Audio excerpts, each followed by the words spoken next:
Welcome to special analysis. నేను రమ్మ మండవ. ఈరోజు అనాలిసిస్లో భాగంగా మనం తీసుకోబోతున్న టాపిక్ ఏంటంటే, ఇక్కడ అనాలిసిస్కి నేను ఒక టైటిల్ పెడతాం జరిగింది. ఆ టైటిల్ మీరు చూసినట్లయితే జగన్మోహన్ రెడ్డి మారడు, మార్చాల్సింది లోకేషే టీడీపీనే అని చెప్పి నేను టైటిల్ పెడతాం జరిగింది. అంశం గురించి మనం మాట్లాడే ప్రయత్నం చేద్దాం.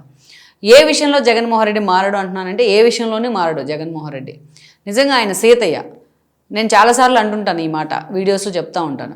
గతంలో ఎప్పుడో హరికృష్ణతో సినిమా తీశారు, ఎవరు YVS Chowdary director, top director. ఆయన సినిమా తీసి సీతయ్య అనే టైటిల్ పెట్టారు. దానికి పెట్టి రాయలసీమ బ్యాక్గ్రౌండ్లో ఉంటుంది ఆ సినిమా. సౌందర్య కూడా దానిలో హీరోయిన్, వన్ ఆఫ్ ది హీరోయిన్గా చేశారు, సిమ్రాన్తో సహా. అయితే ఆ సినిమాలో ఆ సీతయ్య అనే పోలీస్ ఆఫీసర్ క్యారెక్టర్ ఉంటుంది. హరికృష్ణ చాలా పవర్ఫుల్ రోల్, చాలా హిట్ అయింది కూడా ఆ సినిమా. దానికి ఆ సీతయ్య అనే దానికి టైటిల్ ఏముంటుందంటే, కింద క్యాప్షన్ ఏముంటుందంటే ఎవడి మాట వినడు అని చెప్పేసి.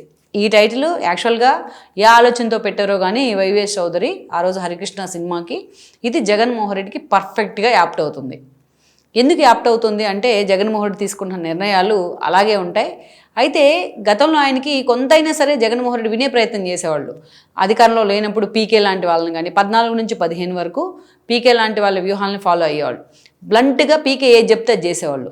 నిజానికి పీకే లాంటి వాళ్ళు వ్యూహకర్తగా నియమించక ముందే ఆ రోజున జగన్మోహన్ రెడ్డి పాదయాత్రను డిసైడ్ చేసుకున్నారు. వన్స్ పీకే లాంటి వాళ్ళు వచ్చిన తర్వాత పాపం ఆయన పాదయాత్రకు వెళ్తుంటే పీకే వ్యూహాల ప్రకారమే పాదయాత్ర చేస్తున్నారని ప్రచారం జరిగింది. అంత బ్లంట్గా పీకే ఏది చెప్తే అది చేసేవాళ్ళు. ప్రచారం దగ్గర నుంచి పార్టీ సోషల్ మీడియా వరకు అంత బ్లంట్గా ఫాలో అయ్యేవాళ్ళు. నిజానికి మీకు అందరికీ గుర్తుండే ఉంటుంది, ప్రతి పార్టీకి పార్టీ అధినేతకి ఎవరో ఒకరు వ్యూహకర్తలు ఉంటారు బ్యాక్ ఎండ్లో. ఒక రాజశేఖర రెడ్డికి ఒక కేవీపీ లాగా, లేకపోతే అట్లా చాలామందికి ఉంటారు. కానీ ఎవరు కూడా వాళ్ళ వ్యూహకర్తలను తీసుకొచ్చి బయటపెట్టి అందరికీ పరిచయం చేయరు ప్రపంచానికి. కానీ జగన్మోహన్ రెడ్డి తన ప్లీనరీ వేదికగా, పార్టీ ప్లీనరీ వేదికగా ప్రశాంత్ కిషోర్ని తీసుకొచ్చి ఆయన భుజం మీద చేయేసి ఓ పక్కన తన తల్లిని, ఇంకో పక్కన చెల్లిని పెట్టుకొని ఈయనే రేపు నుంచి నాకు స్టార్ట్ చేసి వ్యూహాలు ఇవ్వబోతున్నారు, ఆయన ప్రకారమే మనం వెళ్ళబోతున్నాం అని చెప్పి అనౌన్స్ చేశారు. అదే విచిత్రం. నా కళ్ళెదురుగా జరిగిన ఆ సంఘటన చూసి నేనే షాక్ అయ్యానప్పుడు. సో అలాగే యాజ్ ఇట్ ఈస్గా ఫాలో అయ్యారు జగన్మోహన్ రెడ్డి ఫాలో అవుతున్నారు కాబట్టి ఆయన పార్టీ కూడా ఫాలో అయింది. అయితే ఆ తర్వాత అధికారంలోకి వచ్చారు. అధికారంలోకి వస్తే సజ్జల ప్రధాన సలహాదారుగా పెట్టుకున్నారు. విజయసాయి రెడ్డిని దూరం పంపే ప్రయత్నం జరుగుతూనే వచ్చింది. అప్పటి నుంచి ప్రధాన సలహాదారుగా పెట్టుకున్న తర్వాత ఆల్మోస్ట్ ఒక 100 మంది సలహాదారులను పెట్టుకున్నారు. పార్టీ ఆఫీస్లో ఆల్మోస్ట్ టీలు కాఫీలు ఇచ్చే వాళ్ళని కూడా తీసుకెళ్లి సలహాదారు పదవుల్లో పెట్టారు. సో తప్పేం లేదు. జగన్మోహన్ రెడ్డికి అనుచరుగణం ఆ స్థాయిలో ఉంది కాబట్టి వాళ్ళని ఎక్కడో చోట అకామిడేట్ చేయాలి కాబట్టి అలా నియమించుకున్నారు. సో మొత్తానికి అంతమంది సలహాదారులను పెట్టుకున్న తర్వాత వన్స్ ఆయన ముఖ్యమంత్రి అయ్యారు. పార్టీ అధినేతగా ఉండటం వేరు, అధికారం వేరు, ముఖ్యమంత్రి అవ్వడం వేరు. ముఖ్యమంత్రి అయిన తర్వాత ఆటోమేటిక్గా ఆ క్వశ్చన్ వచ్చేస్తుంది, అధికార గణం, మంది మార్పులం ఇదంతా వచ్చేస్తాయి.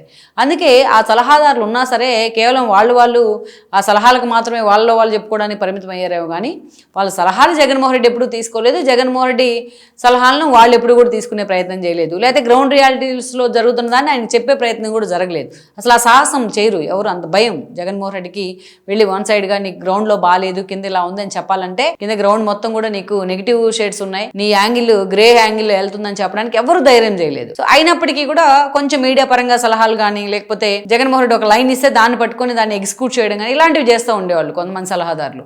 ఇది పర్ఫెక్ట్గానే జరుగుతూ వచ్చింది. కానీ ఈ రోజు జగన్మోహన్ రెడ్డి ఒక క్రూషియల్ పీరియడ్లో ప్రతిపక్షానికి పరిమితమయ్యారు. అది కూడా 11 సీట్లతో పరిమితమైన తర్వాత ఈరోజు జగన్మోహన్ రెడ్డి కరెక్ట్గా సలహాలు ఇచ్చేవాళ్ళు, ఎగ్జిక్యూట్ చేసేవాళ్ళే లేకుండా పోతూ ఉన్నారు.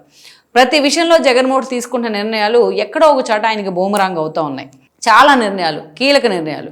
ఒక 3-4 చెప్పుకున్నాం. ఫస్ట్ మనం అసెంబ్లీ గురించే చెప్పుకోవాలి. నువ్వు రోడ్డు మీద ఎంత అరిచి గీపెట్టినా, లేకపోతే బహిరంగ సభల్లోనో ప్రెస్ మీట్లోనో మైకులు విరక్కొట్టినా ఎవరు పట్టించుకోరు. అసెంబ్లీలో చట్టసభల్లో మిమ్మల్ని గెలిపించుకున్నారు కాబట్టి మీరు వెళ్ళి అసెంబ్లీలో తమ సమస్యలను హైలైట్ చేస్తూ ఉంటే ఆ క్రెడిబిలిటీ వేరు. దాన్ని అక్కడ ప్రజలు తీసుకునే విధానం కూడా వేరుగా ఉంటుంది. మీరు ఆ క్వశ్చన్కి మీకు ఆన్సర్ వచ్చిందా రాలేదా, ప్రభుత్వం స్పందించిందా లేదా అని పక్కన పెడితే ప్రభుత్వ వైఫల్యాన్ని మీరు ఎండగడతా ఉంటే ఆ స్థాయిలో ఒక హీరో వర్షిప్ వచ్చింది. ఆ అవకాశాన్ని స్వయంగా కోల్పోయారు జగన్మోహన్ రెడ్డి. సొల్లుకోలు చేసుకున్నారు. తన ఎమ్మెల్యేలు కూడా వెళ్ళనివ్వట్లేదు. ఆ రకంగా వాళ్ళని కూడా డిఫెన్స్లో పడేశారు. అది జగన్మోహన్ రెడ్డికి ఎంతమంది కన్విన్స్ చేస్తున్నా ఏడాదన్నరగా జగన్మోహన్ రెడ్డి ఎక్కడా కూడా ఆయన దాన్ని ఒప్పుకోరు. అసెంబ్లీకి మాత్రం వెళ్ళే ప్రయత్నం చేయరు.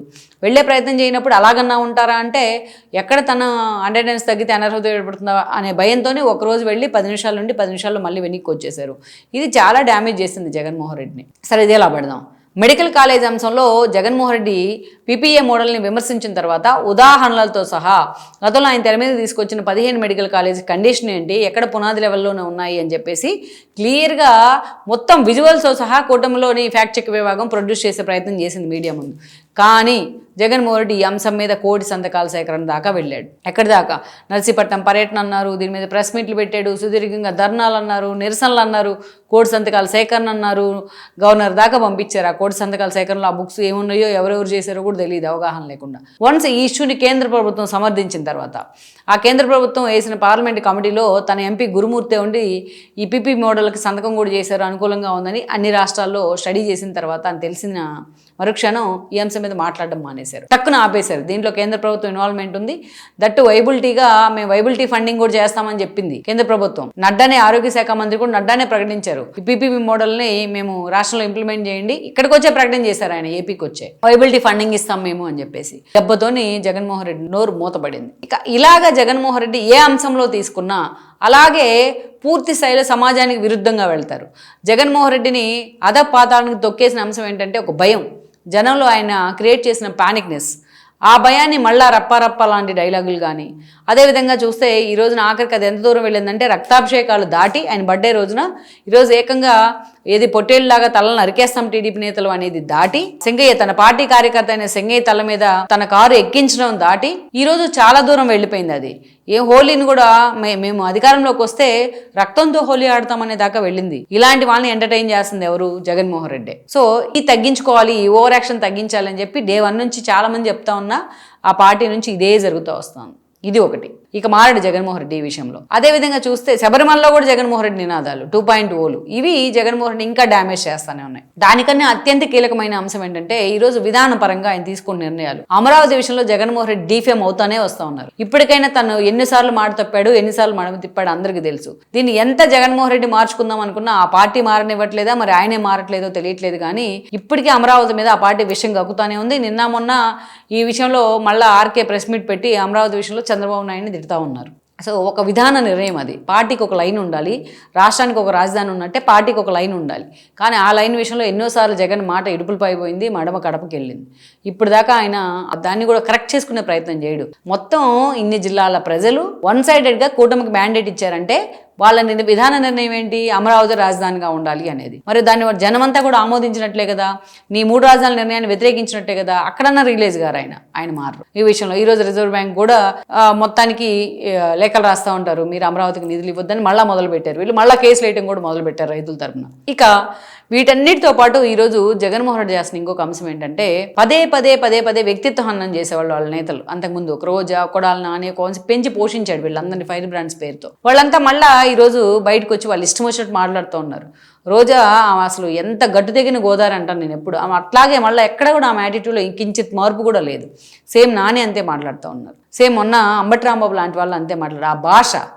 ఆ భాషని పశువుల్ని మనల్ని వేరు చేసేది ఏంటి? భాషే కదా. ఆహార్యం అండ్ భాష, మెయిన్ భాష. పశువులు మాట్లాడలేవు, భగవంతుడు మనకు మాట్లాడే హక్కు ఇచ్చాడు మనుషులకి. ఆ నోరు ఎప్పుడు కూడా మన అదుపులో ఉండాలి. ఆ నోరు ఎప్పుడైతే ఆ అదుపులో ఉండకుండా విశృంఖలం అవుతుందో అప్పుడు దానికి రెప్లికా కూడా అలాగే ఉంటుంది. సో ఆ భాషను మళ్ళా ప్రపంచానికి పరిచయం చేసే ప్రయత్నం జరుగుతూ ఉంది జగన్మోహన్ రెడ్డి వైపు నుంచి. ఈ రోజు ఇంకా భయంకరమైన అంశం ఏంటంటే కులాలని రాజకీయాల్లోకి తీసుకొచ్చే ప్రయత్నం చేయడం. జగన్మోహన్ రెడ్డికి ఇది వెన్నతో పెట్టిన విద్య. ఇది వాళ్ళ తండ్రి నుంచే వస్తూ ఉంది. ఇది మత కల్లోలాలు రాష్ట్రంలో సృష్టించడం మొదలుకొని హైదరాబాద్లో జగన్మోహన్ రెడ్డికి వాళ్ళ తండ్రితో పెట్టిన విద్య ఇది. ఈరోజు జగన్మోహన్ రెడ్డి పదే కులాలను తీసుకొస్తా ఉన్నారు. అంబటి రాంబాబు అప్పుడు దాకా కాపు సామాజిక వర్గం జగన్మోహన్ రెడ్డి మర్చిపోయారు. ఆయన అరెస్ట్ అయిన వెంటనే జగన్మోహన్ రెడ్డి ఆయన కాపు సామాజిక వర్గం టైగర్ అని చెప్పి మాట్లాడుతూ ఉన్నారు. ముద్రగడ పద్మనాభాన్ని తీసుకొచ్చి రెచ్చగొడుతూ ఉన్నారు. కాపు నేతలంతా వచ్చి ఆయన పరామర్శిస్తూ ఉన్నారు. స్వాతంత్ర సమరయోధుడి తరహాలో ఈ కులాల కంపు ఇది. కులాలను రెచ్చగొట్టే ప్రయత్నం చేయడం. జగన్మోహన్ రెడ్డి గతంలో ఈ ప్రయత్నం చేసినా ఎవరూ పడలేదు ఆ ట్రాప్ లో. సో ఇవన్నీ కూడా జగన్మోహన్ రెడ్డి పదే చేస్తానే ఉన్నారు. ఆధారాలతో సహా తన పార్టీ నేతలు దొరికిపోతా ఉంటే అన్యాయంగా రెడ్ బుక్ అని కూడా మాట్లాడుతూ ఉన్నారు. సో ఇవన్నిటి విషయాల్లో జగన్మోహన్ రెడ్డి మారడు. ఆయన పందా ఇదేనే. మార్చుకోవాల్సింది టీడీపీనే. టీడీపీ స్టైల్ మార్చుకోవాలి. ఆయన మార్చాల్సింది లోకేష్. ఈ రోజు వంశీ లాంటి వాళ్ళు తీసుకెళ్లి 6 నెలలు జైల్లో పెడితే బయటకు వచ్చిన తర్వాత ఆయనకు ఫేసే లేకుండా పోయింది. సో ఈ రోజు మార్చాల్సింది జగన్మోహన్ రెడ్డిని, మారేలా చెయ్యాల్సింది లోకేషే. ఎందుకంటే చంద్రబాబు నాయుడు ఒక వెండెట్టా పాలిటిక్స్కి వెళ్ళడు. అలాగని జగన్మోహన్ రెడ్డి మీద ప్రతీకారం తీర్చుకోమని చెప్పట్లా. రాజకీయాల్లోకి కులాలను తీసుకురావడం, తను వెళ్తా ఉంటే తన వెంట మంది మార్పులను వేసుకొని గంటల పర్యటనలు చేయడం, ఎక్కడికక్కడ రప్పా ప్లేలతోని ఫ్లెక్సీలు పెడతాం, రక్తాభిషేకాలు చేయడం, రక్తంతో హోలీ ఆడేలా చేస్తామని చెప్పి ఫ్లెక్సీలు పెట్టి జనాన్ని భయం కప్పిదలు చేయడం, లాండ్ ఆర్డర్ ఇష్యూస్ క్రియేట్ చేయడం. 2 చనిపోయారు మొన్న జోగి రమేష్ ఇంటికి వెళ్తా ఉంటే. బైక్ ర్యాలీలు తీస్తే ఒక అతను చనిపోయాడు, హార్ట్ షోతో ఇంకొక అతను చనిపోయాడు. సో ఇలా ఎక్కడికి వెళ్ళినా ఇలా ఎందుకులే జగన్మోహన్ రెడ్డి మీద ఏదైతే సానుభూతి పెరుగుతుందేమో అని టీడీపీ భయపడతా ఉందట్టుంది. కానీ సానుభూతి పెరగడం కాదు, మీ లా అండ్ ఆర్డర్ ఇష్యూ గురించి, మీ ప్రభుత్వం గురించి క్వశ్చన్ వస్తూ ఉంది ప్రజల నుంచి. ఇది గమనించుకోవాల్సిన సందర్భం ఉంది లోకేష్ అండ్ టీం. అందుకే జగన్మోహన్ రెడ్డి మార్చాల్సింది, ఆ పార్టీని దారిలో పెట్టాల్సింది లోకేషే ఈ రోజున.